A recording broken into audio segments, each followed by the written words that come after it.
결혼과 유흥 그리고 바람의 연관성에 대한 다양한 의견이 존재합니다. 특히 젊은 시절 유흥을 많이 즐겼던 사람들이 결혼 이후 바람을 피우는 경향이 있다는 주장은 꽤 자주 들리는 편이죠. 그렇다면 이런 주장을 뒷받침하는 통계와 연구 결과들이 있을까요? 아니면 그저 단순한 사회적 편견일까요? 젊은 시절 유흥을 많이 경험한 사람들이 결혼 이후 바람을 피울 가능성이 더 높다는 주장에는 몇 가지 심리학적 이론이 있습니다. 첫 번째는 행동 이론입니다.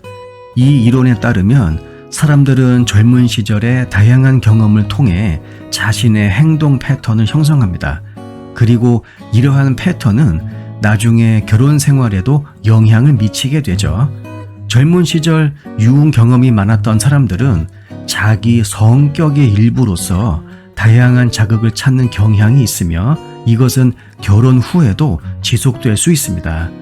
또한 자극에 익숙함 이론에 따르면 사람이 특정 자극에 너무 많이 노출되면 그 자극에 대한 흥미를 잃게 됩니다.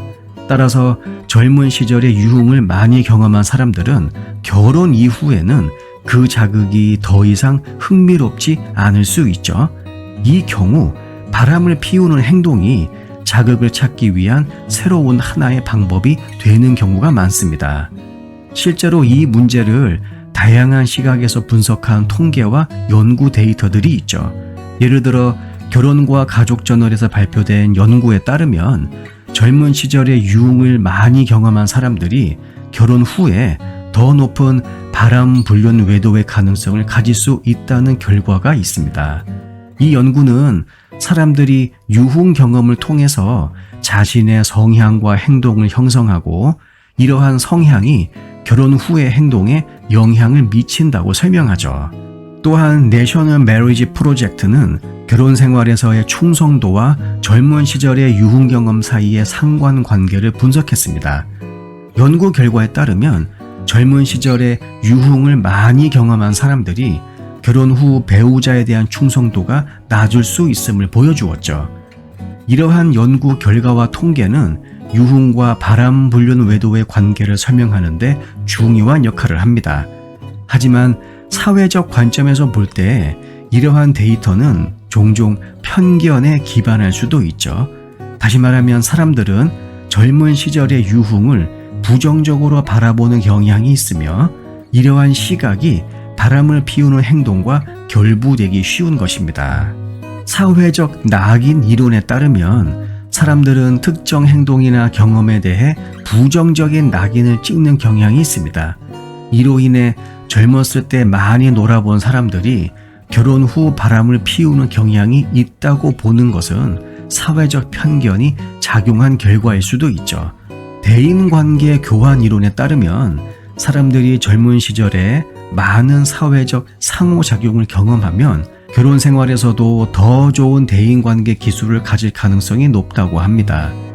이 이론에 따르면 어릴 적 유흥 경험이 많은 사람들은 결혼 후에도 대인관계에서 더 안정적이고 만족스러운 관계를 유지할 수 있죠. 심리학자 스티븐 프레드먼은 젊은 시절의 유흥이 결혼 후 행동에 미치는 영향을 분석했습니다. 그의 연구에 따르면 젊은 시절의 유흥은 개인의 성격 형성에 영향을 미치며 이것은 결혼 후에도 계속될 수 있다고 합니다. 콜로라도 대학교에서 진행된 연구에서는 젊은 시절의 유흥과 결혼 후의 행동 사이의 상관관계를 분석했죠. 이 연구에서도 마찬가지로 어릴 적 유흥 경험은 결혼 후의 행동에 영향을 미칠 수 있음을 보여주었습니다. 하지만 결혼과 유흥, 바람 사이의 관계는 단순히 젊은 시절의 유흥 경험만으로 설명될 수 있는 문제는 아닙니다. 다양한 심리적, 사회적 요인들이 복합적으로 작용하며 무엇보다 우리의 행동은 단순히 젊은 시절의 경험에만 의존하지 않죠.